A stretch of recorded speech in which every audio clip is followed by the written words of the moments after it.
अमोल कोल्हे आणि अजितदादांमध्ये शिरूर लोकसभेच्या जागेवरून वाद रंगलाय। शेवटी निर्णय मतदार घेत असतात असंच म्हणत शरद पवार यांनी अजितदादांना टोला लगावलाय।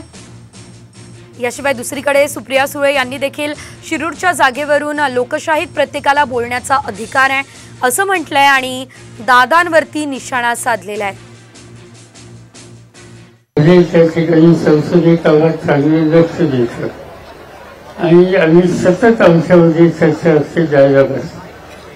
त्या जायजामधून त्यांनी काही व्यक्तिगत अडचणी असू शकतात त्याची चर्चा होते, पण अन्य कुठल्याचे विचार त्यांनी कधी माझ्या कानावर घातले नाही।